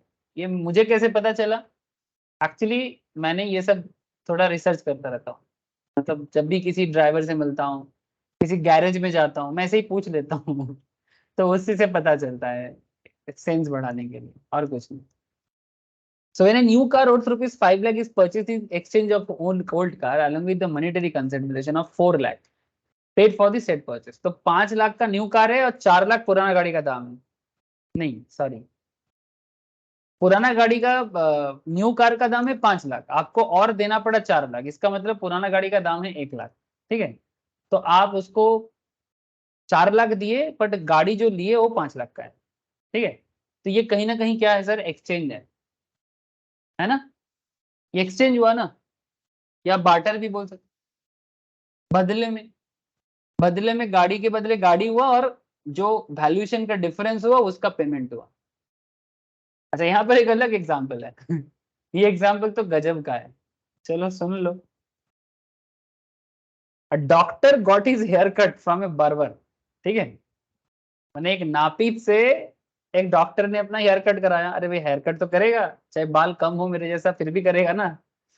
तो doctor got his hair cut from a barber and provides him a medical consultancy in return. मैंने आप नाई के पास गए, मैंने नापित रे बाबा आप नाई के पास गए, उनको बोले कि भाई मेरा जो भी बाल काटना है काटो, डिजाइन कर दो, बदले में हम आपको पैसा नहीं देंगे, बदले में आपका कोई प्रॉब्लम हो तो बताओ, मेडिकल प्रॉब्लम, मैं आपको वो कंसल्टेंसी दे देता हूँ। सुन रहे हो सर, गजब है sir. In this transaction, the doctor provided the medical consultancy service to the barber, for which consideration was in the form of hair cutting service provided by the barber. Similarly, the barber provided hair cutting service to the doctor, for which consideration was in the form of medical consultancy service provided by the doctor. तो ये हो गया service के बदले service. एक हो गया बाल का इंजीनियर जो बाल बना के देता है, और एक हो गया शरीर का इंजीनियर जो शरीर ठीक करके देता है, जिसको हम लोग डॉक्टर कहते हैं, एक को हम लोग बर्बर कहते हैं। तो एक ने, बर्बर ने अपना सर्विस दिया, डॉक्टर ने अपना सर्विस दिया, तो बदले में हो गया सर, ये बार्टर हो गया। लेकिन ये भी सप्लाई है, वैल्यूएशन निकाल लिया जाएगा कि सिमिलर सर्विस का क्या रेट है। मानो डॉक्टर कंसल्टेंसी चार्जेस लेता है 1000 रुपीज, बर्बर हेयर कटिंग का लेता है से फॉर एग्जाम्पल 1000 रुपीज, तो मैच हो गया, ठीक है। अगर मानो डॉक्टर का फीस ज्यादा है, ठीक है, अगर डॉक्टर का फीस ज्यादा है तो फिर जो वैल्यूएशन कम ज्यादा होगा वो एडजस्ट कर लिया जाएगा, मार्केट में क्या रेट है देख लिया जाएगा। इसमें क्या है, उस मार्केट में क्या रेट चलता है उस kind of similar kind of service के लिए, वो एक स्टैंडर्ड कैलकुलेट करना कोई बड़ी बात नहीं है। सर बोलो, समझ में आ रहा है, डिटेल्स बातचीत चल रहा है, आप लोग कनेक्टेड हो।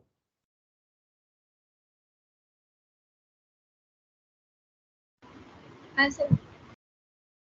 समझ में आ रहा है ना कि सर कैसे कैसे सप्लाई का चीजें होते हैं। चलो सर ठीक है, बहुत हो गया। सर कंसिडरेशन के बारे में कुछ कह दो। सर कंसिडरेशन के बारे में क्या कहूँ, कंसिडरेशन के बारे में बस इतना कहूंगा कि कंसिडरेशन मैंने जब हम बदले में कुछ पे करते हैं, तो पेमेंट इन मनी और अदरवाइज फॉर द सप्लाई, या तो पैसा के मतलब गुड्स के बदले या सर्विस के बदले पैसा पे करो, या फिर सर्विस के बदले सर्विस। कंसिडरेशन का क्या है sir, monetary value of any act or forbearance for the supply. Monetary value of any act or forbearance, माने एक्ट माने कोई मॉनेटरी वैल्यू के बदले कुछ करके दिखाओ, या फिर मॉनेटरी वैल्यू के बदले कुछ चीजें छोड़ के दिखाओ। हाँ सर, ये भी एक चीज है, या तो आप करो या तो आप फॉरबियरेंस करो for the supply by recipient or any other person, ठीक है, by recipient of or any other person. Deposit to be considered as payment, जो भी डिपॉजिट करेगा वो पेमेंट माना जाएगा। Only when the supplier applies such deposit as consideration for the said supply.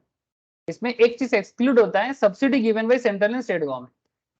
अगर आपको किसी सप्लाई के लिए सेंट्रल गवर्नमेंट से या स्टेट गवर्नमेंट से कोई सब्सिडी मिला है तो उसको एक्सक्लूड किया जाएगा। सर ये बात तो आपने डेफिनेशंस पढ़ाने के टाइम पे भी बोले थे। हाँ सर बोला था ना, फिर से सुन लिया तो क्या दिक्कत है, तो चल तो नहीं गया। Okay, let us examine the existence of consideration in the following two scenarios. यहाँ पर कुछ इंपॉर्टेंट चीजें पढ़ेंगे। Donation received by charitable institutions from individual donors without quid pro quo. Sir जब आप किसी जगह में दान करते हो तो क्या बदले में आपको कुछ चाहिए होता है? प्लीज टेल मी।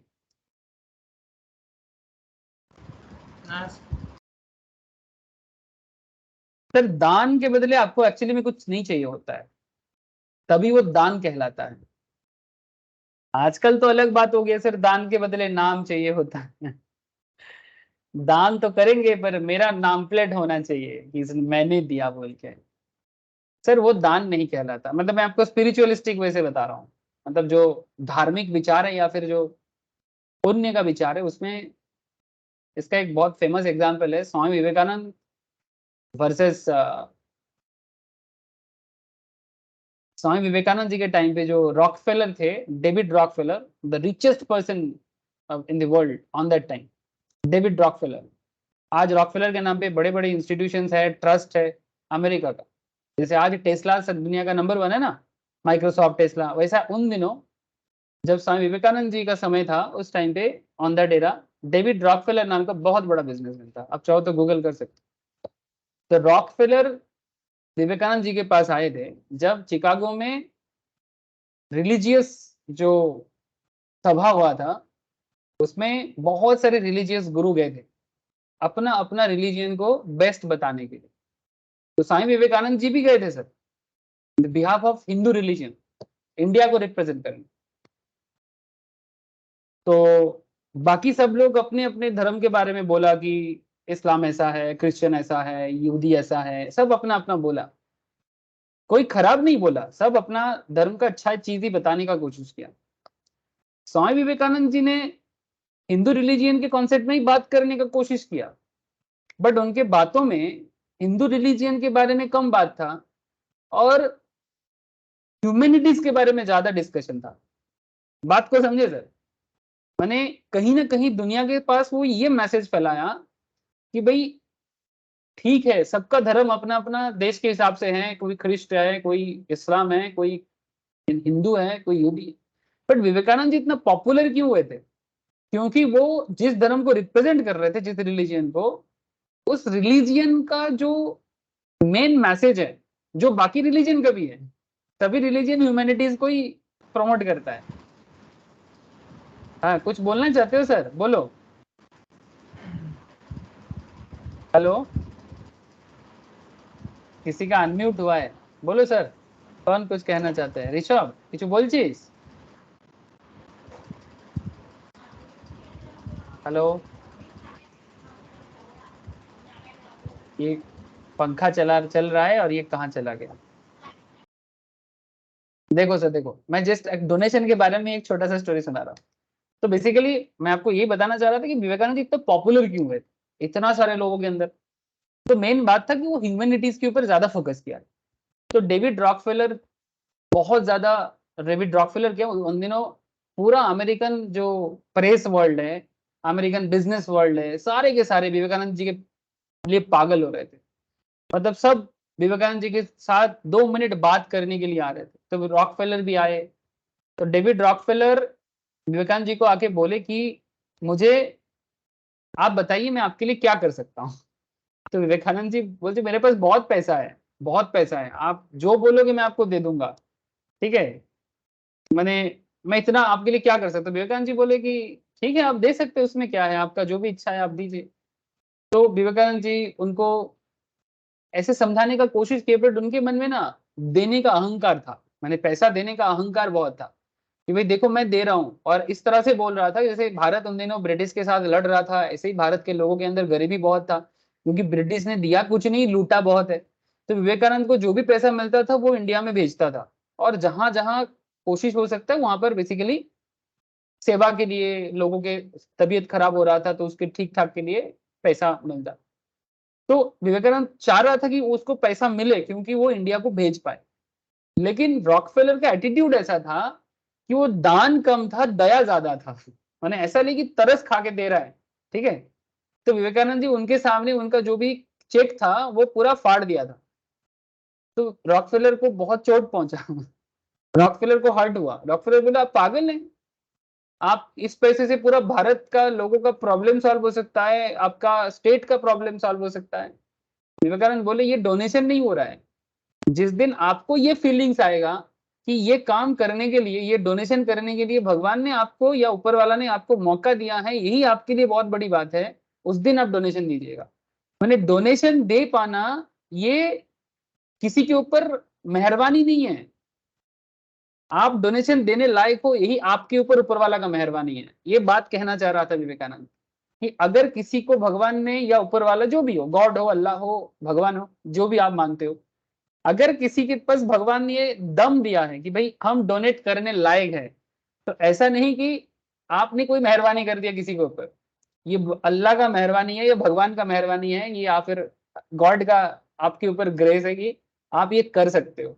तो विवेकानंद जी ये बात समझाने का पूरा कोशिश कर रहा था उनको, लेकिन उनको समझ नहीं आ रहा था। कम से कम 2-3 महीने बाद वो इस चीज को रियलाइज किए, फिर आया, फिर विवेकानंद के पैर के सामने बैठा, बोला कि मैं आपको फॉलो करना चाहता हूँ, और फिर विवेकानंद जी को डोनेशन दिया, और तब जाके विवेकानंद जी को डोनेशन लिया। ठीक है, मैंने डोनेशन में एक्चुअली ये स्टोरी सुनाने का मेरा ऐसा कोई इच्छा नहीं था, ये तो बस डोनेशन का बाद आया और मेरे दिमाग में वो वाला चीज हिट कर गया। तो मैं आपको क्यों ये चीज बताया, क्योंकि डोनेशन एक ऐसा चीज है जिसमें क्विड प्रो क्वो नहीं होता है। ठीक है, मैंने क्विड प्रो क्वो माने समथिंग इन रिटर्न। ठीक है, ये लैटिन फ्रेज है सर, लॉ में ऐसे आपको लैटिन फ्रेज बहुत मिलेगा, इसका भी इतिहास है। इंग्लिश जो है ये रोमन कल्चर से, नॉट जस्ट इंग्लिश, पूरा यूरोपियन वर्ल्ड रोमन कल्चर से बहुत ज्यादा रिसेंट 500-1000 सालों में बहुत ज्यादा इफेक्टिव रहा है। तो इंग्लिश कल्चर में भी रोमन वर्ड का बहुत यूज है, क्योंकि Roman law, Rome and Greece का जो सिस्टम है वो पूरा यूरोप में फैला हुआ है। तो इसलिए इंग्लिश के अंदर रोमन मिलता है, और वो चीज हम लोग पढ़ते हैं क्योंकि हमारे ऊपर इंग्लिश का जादू चल गया, तो हम लोगों को भी पढ़ना पड़ता है।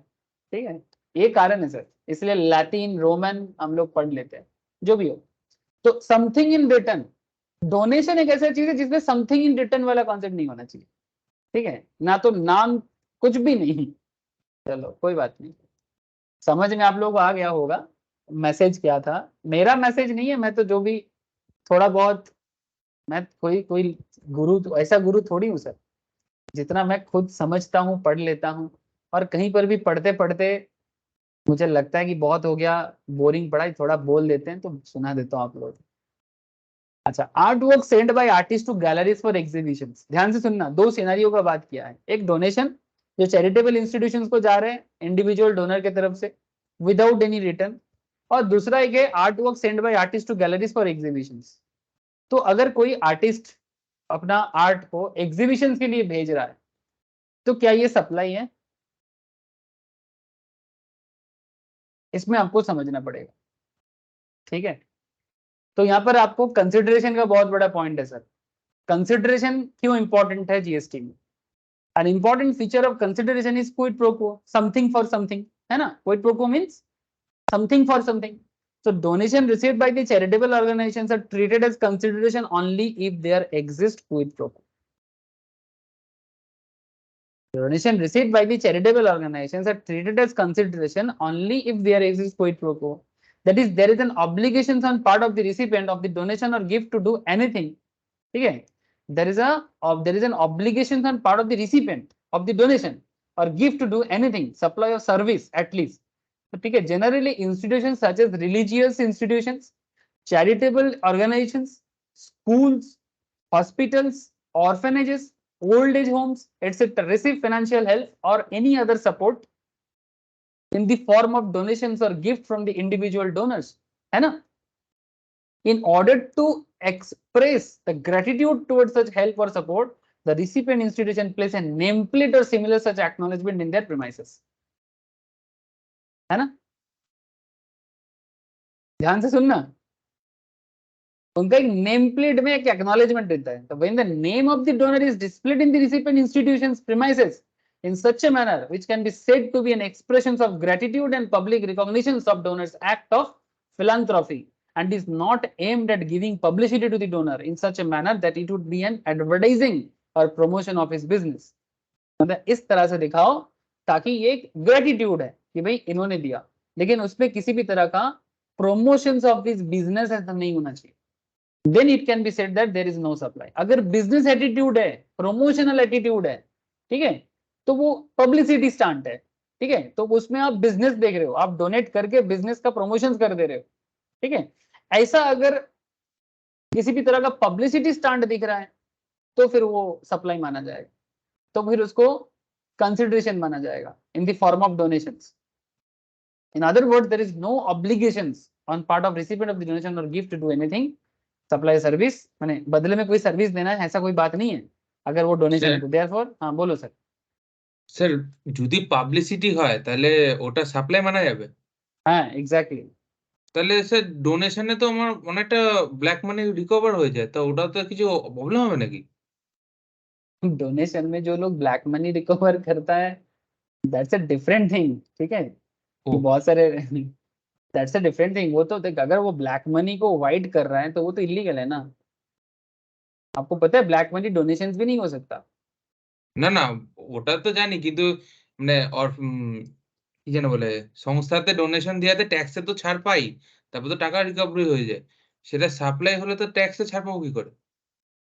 ওটা তো ইনকাম টैक्स है, তুই যেটা হ্যাঁ, বলছিস। হ্যাঁ, टैक्स তাহলে में जो टैक्स में जो छाड़ मिलेगा वो तो 80C से 80U के अंदर तुमको जो गवर्नमेंट डिडक्शन देगा इनकम टैक्स के अंदर। बट ये जीएसटी के बारे में बात हो रहा है कि अगर किसी जगह में पर्टिकुलर डोनेशन जो है अगर वो बिजनेस मेंटेलिटी के साथ किया जा रहा है तो गवर्नमेंट कहती है कि इसको हम लोग सप्लाई मान लेंगे, और सप्लाई मान लेंगे तो जीएसटी लगा देंगे ट्रांजैक्शंस पे। सिंपल हाँ। बात है, बात समझो, ठीक है। लेकिन अगर तुम सच में डोनेट कर रहे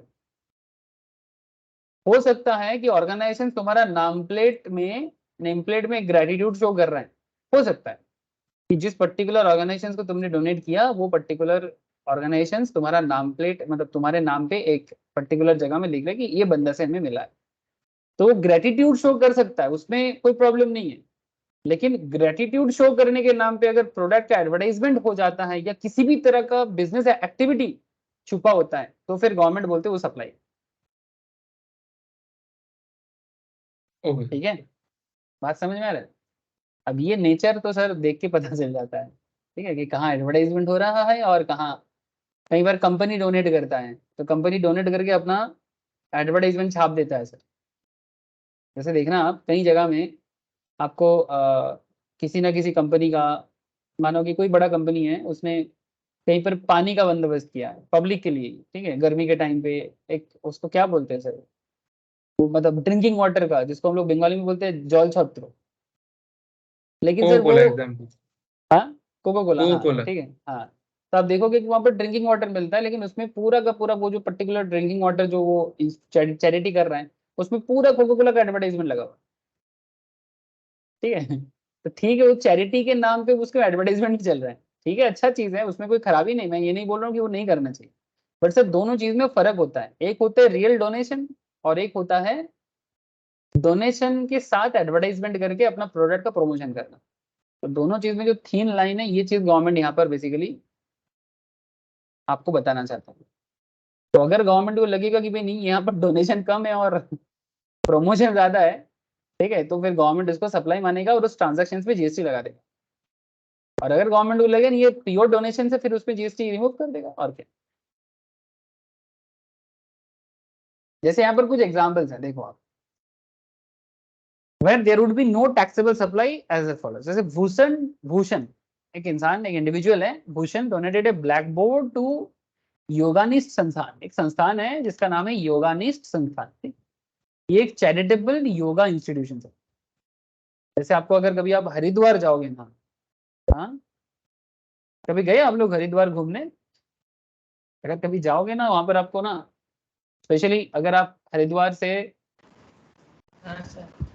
ये चीज, तो हरिद्वार से अगर तुम नीलकंठ की तरफ चलोगे, माने क्या बोलते हैं इसको, हाँ नीलकंठ ही तो है, ठीक है, हरिद्वार से तुम नीलकंठ की तरफ जाओगे, लक्ष्मण झोला वो सब क्रॉस करके नीलकंठ, तो आपको उस साइड में ना काफी सारे योगा संस्था मिलेगा।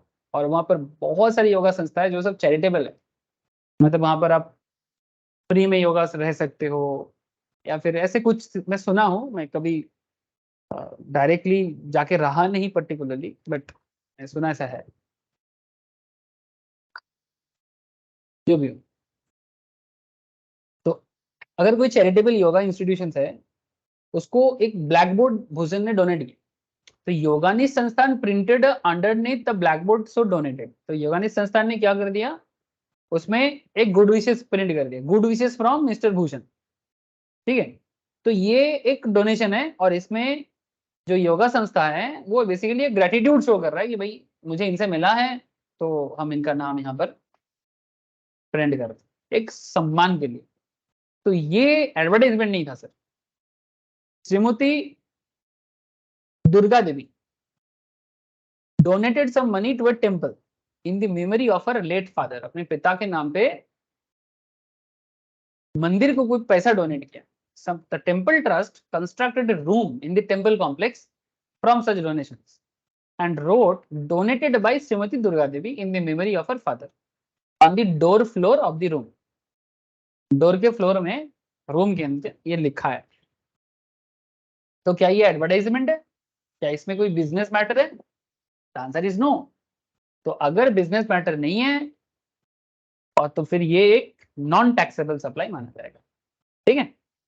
ये चीज आपको समझना पड़ेगा। It may be noticed that there is no reference or mention of any business activity of the donor which otherwise would have got advertised. अगर कहीं पर भी बिजनेस एडवर्टाइजमेंट होता है, जैसे कोका कोला का आपने कोई एग्जांपल दिया, तो फिर ये बिजनेस एक्टिविटी मान लिया जाता और ये सप्लाई ट्रेड होता और पर्टिकुलर सर्विस में जो भी जीएसटी रेट है वो लग सकता है 5%, 10%, 28%, जो भी इंडिया में चलता है। जीएसटी रेट का एक अलग मैं आपको बता दूंगा, डोंट वरी, आएगा सर, जीएसटी रेट का भी चैप्टर आएगा। Gift or donation is made to a charitable organization. Gift or donation is made to a charitable organization. Payment has the character of gift or donations. Purpose is philanthropic.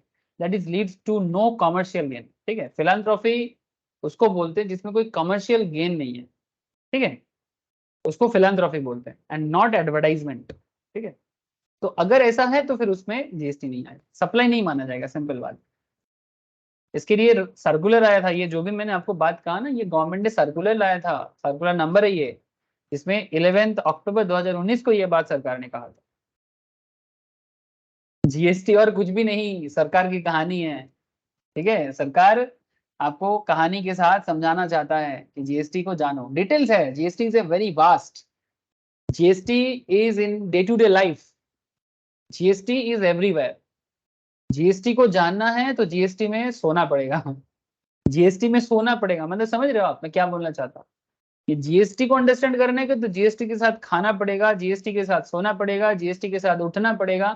Whatever you find in your surrounding life in everyday, आप हर चीज में GST related सुगंध मिलेगा आपको, सुगंध बोलो, normal गंध बोलो, जो भी हो आपको मिलेगा, और उसको आप समझना पड़ेगा भाई इसमें जीएसटी है, उसमें जीएसटी है। जैसे ये वाला देखो आप, artwork send by artist to gallery for exhibition is not a supply. एक ये जो गैलरी में आर्टिस्ट का आर्ट एग्जीबिशन किया गया है, तो कहते हैं कि भाई आर्ट वर्क आर्टिस्ट ने गैलरी में एग्जिबिट कर रहा है, this is not a supply, because exhibition के लिए कोई कंसिडरेशन नहीं है। जब आर्ट बिकेगा, अगर कोई यहां पर आर्ट को परचेज करता है, उसमें जीएसटी आ सकता है। लेकिन आर्टिस्ट अपना काम को एग्जीबिशंस में, सिर्फ एग्जीबिशंस गैलरी में पुट करता है,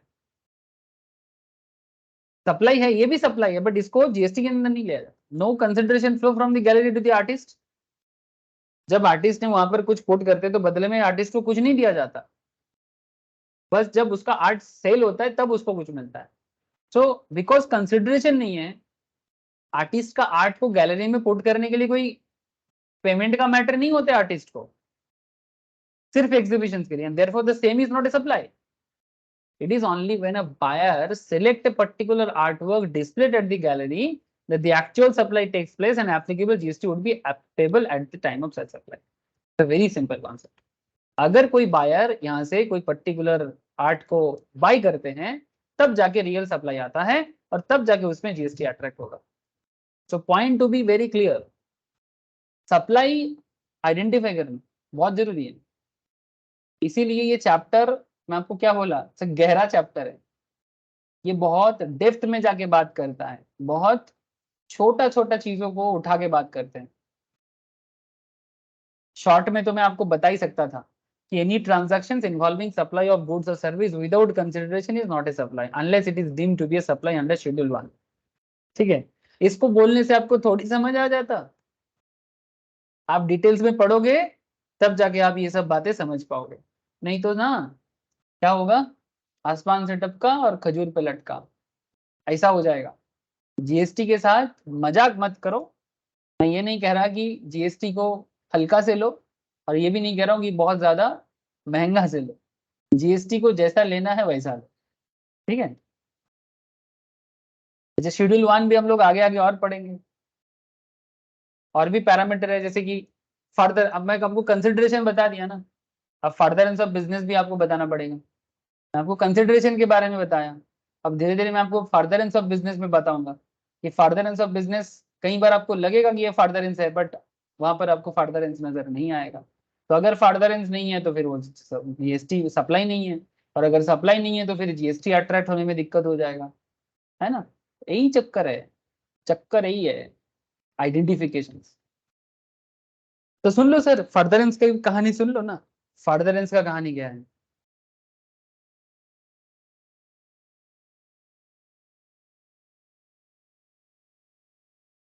देखो,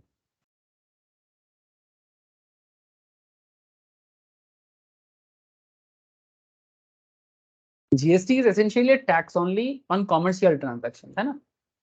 ट्रांजैक्शन जब कॉमर्शियल वाला हो तो उसमें जीएसटी आता है। Hence only those supplies that are in the course of furtherance of business qualify as supply under GST. It's a very simple बात। Resultantly इसके कारण क्या होता है, any supplies made by an individual in his personal capacity do not come under the ambit of GST। अगर कोई बंदा अपने पर्सनल कैपेसिटी में कुछ सप्लाई कर रहा है, unless they fall with in the definition of business, जब तक वो बिजनेस के डेफिनेशंस के अंदर नहीं आता तब तक हम उसे जीएसटी के अंदर नहीं ला सकते। इसका मतलब बहुत सिंपल है, meaning of supply made in course of furtherance of business होना बहुत जरूरी है। Any activity undertaken in the course of furtherance of business would constitute a supply. In order to understand the term in the course of furtherance of business, we need to first understand the term business, जो already आप लोग last class में पढ़ चुके हैं, है ना। Business मतलब trade, commerce, manufacture, profession, vocation etcetera. मैंने रिसेंटली इनकम टैक्स की क्लास में भी सेम चीज लिखा, whether or not undertaken for a monetary benefit. मैंने जरूरी नहीं कि हर केस में मॉनेटरी बेनिफिट हो, ना भी हो सकता है। तो डेफिनेशन ऑफ बिजनेस को यहाँ पर फिर से शॉर्ट समरी करके दिया है। What is the business, business का डेफिनेशन आपको मैं ऑलरेडी पढ़ा दिया, रिपीट नहीं करूंगा।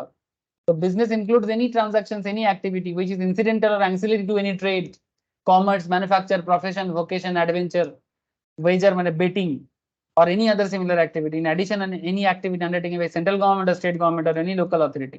यानी सेंट्रल गवर्नमेंट करने से भी, स्टेट गवर्नमेंट करने से भी, लोकल अथॉरिटी करने से भी तो भी बिजनेस हो सकता है, ठीक है। पब्लिक अथॉरिटी वो भी कर सकता है। For any trade, commerce or any other similar activity to qualify as business, frequency important है, मैंने रेगुलर करना है, वॉल्यूम, कंटिन्यूटी, बिजनेस एक कंटिन्यूएशन है, रेगुलरिटी, ऐसा नहीं कि एक दिन दुकान खुला फिर एक साल बाद, ऐसा थोड़ी होता है, ठीक है।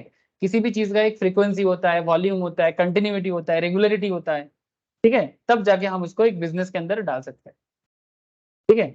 लेकिन फिर भी लॉ कहते हैं कि frequency, volume, continuity, regularity of such transactions is not A pre requisite. Law फिर से एक चीज बता रहा है कि वो प्री रिक्विजिट नहीं है कि मैंने रेगुलर ना होगा तो हम लोग उसको बिजनेस नहीं मानेंगे, ऐसा लॉ नहीं बोला।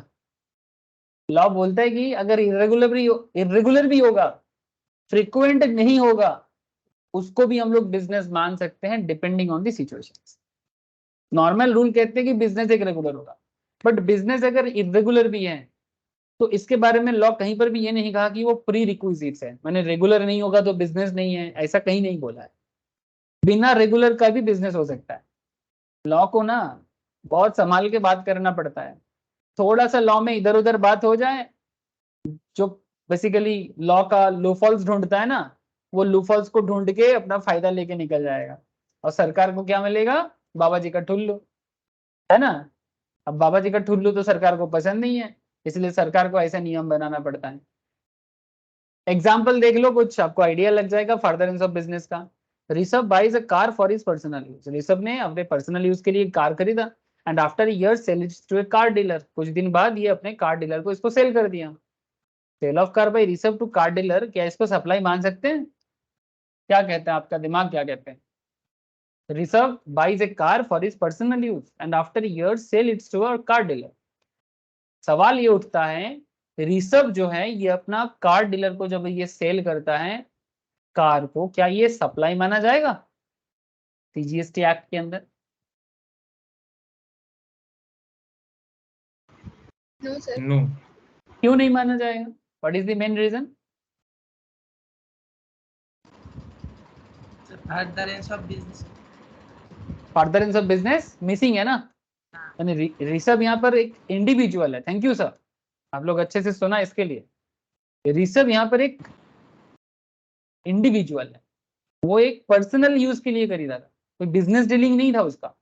और वो जो कार डीलर को बेच रहा है वो ये बेसिकली अपना गाड़ी को चेंज करने के लिए या फिर कंप्लीट डिस्ट्रैक्शन के लिए बेच रहा है, तो ये जीएसटी में नहीं अट्रैक्ट हो सकता, because said supply is not made by Rishabh in the course of furtherance of business. तो भाई जो फर्दरेंस ऑफ बिजनेस नहीं है वो सप्लाई कैसे होगा? और जो सप्लाई नहीं है फिर वो जीएसटी अट्रैक्ट नहीं कर सकता। Manikarnika sold her old gold bangles, पुराना सोना का चूड़ी वगैरह है वो सेल कर रहा है, and earnings, sorry earrings, sorry earning, gold bangles and earrings बेच रहा है। तो आभूषण ज्वेलर्स, ये ज्वेलरी का नाम है सर, आभूषण हिंदी में, संस्कृत में आभूषण का मतलब जो हम लोग पहनते हैं आभूषण, तो आभूषण ज्वेलर्स में बेच रहा है। Sale of old gold jewellery by an individual to a jeweller, क्या ये सप्लाई माना जाएगा?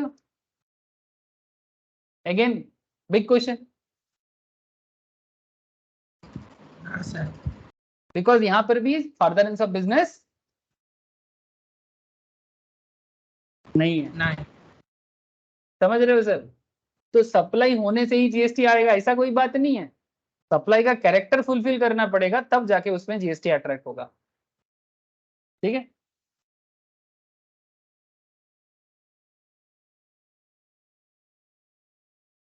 Sundaram Acharya, famous actor, paint some paintings and sells them.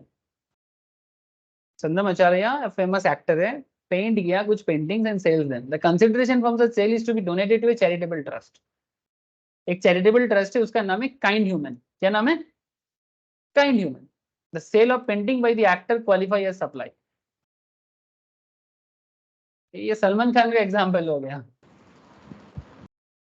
Sir Salman Khan মানে का ও তো যে মানে যে টাকাটা পাচ্ছে ওইটা দিয়ে ও মানে ট্রাস্টেও ডোনেট করছে, কিন্তু ওর তো কোনো মানে কিছু, ও তো নিজের প্রমোশন বা লাভ তো কিছু করছে না, তাহলে মানে मेनली इसमें क्या है कि पहले वो फर्दरेंस ऑफ बिजनेस हुआ ना, उसने पेंट किया, फिर उसको सेल तो किया ना, सेल करके उसने अर्निंग किया, फिर वो डोनेट कर रहा है। तो कहीं ना कहीं सेल करने में बिजनेस है कि नहीं है? आप मुझे बताओ, पहला चीज आप बताओ मुझे। मानो कि आप छोड़ो सुंदरम आचार्य को, छोड़ो, आप कहीं पर डोनेट करना चाहते हो वो अलग बात है, बट पहले आप कमा रहे हो कि नहीं? तो आपका कमाने का जो कॉन्सेप्ट है, आप पेंटिंग बना के बेच रहे हो कि नहीं बेच रहे हो? হ্যাঁ স্যার, पर पेंटिंग बना के बेच तो रहे हो ना, মানে আলটিমেট রেজাল্টটা দেখা হবে না। अल्टीमेट रिजल्ट छोड़ो ना, तुमने पहले बिजनेस किया कि नहीं किया ये पहले मुझे बताओ। হ্যাঁ স্যার, ওই সেটা করেছি। बस तो फिर तुमने यहाँ पर बेसिकली यहाँ पर सप्लाई किया, यानी बेसिकली यहाँ पर डोनेशन को नहीं बोला जा रहा है, सेल ऑफ पेंटिंग को बोला जा रहा है।